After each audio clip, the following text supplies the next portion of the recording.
Niin mä en tiedä sanonko mä se äsken, mutta niin mun mielestä nyt kun sä sitä kenkääkin valittelit vähän ja vauhtirata-ongelmaa, niin nyt kun sä käytät heiluria, niin sä voisit lyhentää varmasti vauhtia enemmän. Nyt sä oot niin kun, heiluri on tulos hyvin täältä näin, mutta se on tosi kaukana viivasta. Sulla kestää kauan siirtyä se niin kun, siirtää se paino nyt sinne jalan päälle. Joo. Niin sä voit ihan huolet ottaa 2 kengän mittaa lyhyemmän vauhdin, kun sulla tulee enemmän niin kun heiluria tohon. Niin kuin äsken näkyykin, kun sä tulit vauhdilla, sä joudut jo vähän mennä läpi siitä heitosta liikaa. Noi! Nyt tuli kroppaakin mukaan ihan eri tavalla. Ja se on sulla mun mielestä aina tullutkin, sä tuut hyvin kroppan kanssa, mutta nyt nimenomaan tulee vielä se, kun se niin kuin viimeinen askel on tosi pitkä, niin täällä on vaikea käyttää tämmöistä liikettä, mutta kun se on sopiva se etäisyys, niin mä saan tosta sen kropan siihen mukaan yhtä lailla. Yksi kysymys vielä, että kun mä tuossa netissä katsoin amerikkalaisia valmentajia, niin kun ne sanoo, että amatöörit kävelee oikealle heito ja ammattilaiset kävelee vasemmalle.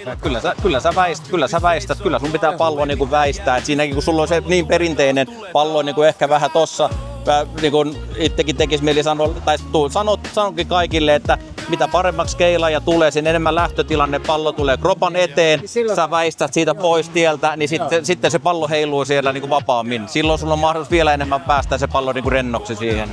Vähän saisi niin kuin alakroppaa siihen, ja kun sä tuut tuohon viivalle, niin se mistä se johtuu, sä teet niin kuin, periaatteessa teet irrotusta, niin sun lantio on sen verran takana, niin ne kaikki työ menee alaspäin. Jos sä saisit pikkasen lantio niin kuin eteenpäin, niin sulla on niin kuin lantio takana, niin se helposti se irrotus on liian jyrkästi lattiaa kohti sitten jo. Nyt oli lantio mukana sitten. Nyt oli ihan erilainen se niin kuin loppu sillä tavalla, että kun sitäkään ei saa liikaa korostaa niin, että lantio on täällä takana ja tullaan ihan pystyyn tähän näin, vaan se pitää saada sinne, niin kuin Jokka äsken sanoi, sä tuut valmiiksi siihen jalan päälle jo. Ei liian kaukana, ei saa olla viivasta, että sä oot niin kuin lantio jo edempänä. Semmonen, puhuttiin aikoinaan pörjetreenistä, niin purista perseellä. Koitais heittää semmonen heitto, niin pidät sen olkapään rentona ja puristat pakaroita yhteen koko kävelyn. Pusara, perse ylös, perse! Käytä sitä persettä, kun sitä sulla on! Se pakottaa tuomaan ja sitten tullaan viivalle varmasti niin kuin näin.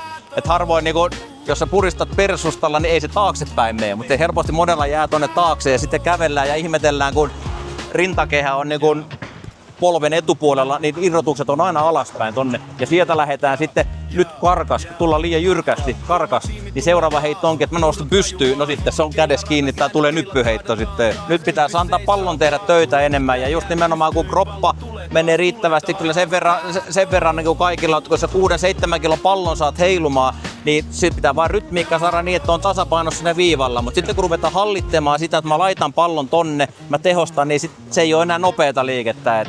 Että sillä tavalla pitää helpottaa. Monella kun ikä rupeaa tulemaan, niin pitää antaa se pallon tehdä enemmän töitä.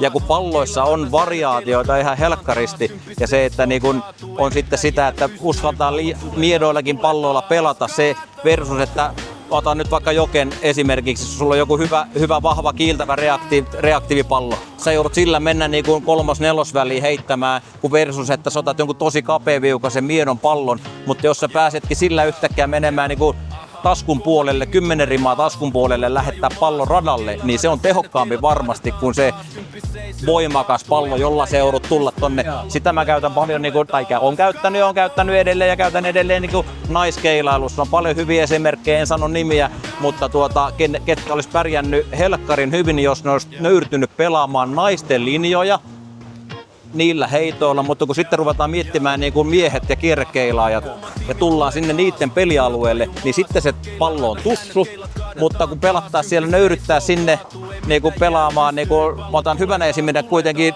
Oksasen Sannan, joka on nöyrtynyt pelaamaan sieltä linjoilta, mistä hänen heitolla kuuluu pelata, niin sitten hän pelaa miehiä vastaan ihan kevyesti. Eli semmoinen niin kuin järki niiden pallojen kanssa sitten, että ja aina vahvimmat pallot, jos ei riitä vauhti, niin sitten kannattaa pelata miedommilla palloilla sitten, ja se mahdollistaa taskun oikealla puolella pelaamista pidempään. Mitä aikaisemmin sä saat pallon taskun puolelle, sitä suurempi kaatoprosentti sulle joka tapauksessa tulee. Mutta jos tullaan semmoisella 300 RPM, 200 RPM palloilla kolmosmerkin vasemmalle puolelle, niin sitten täytyy hyväksyä sitten, että sitten paikataan 10 vähän normaalia useammin sitten. Sekin on ihan ok vaihtoehto, koska se tulostaso riittää monelle sitten semmonenkin.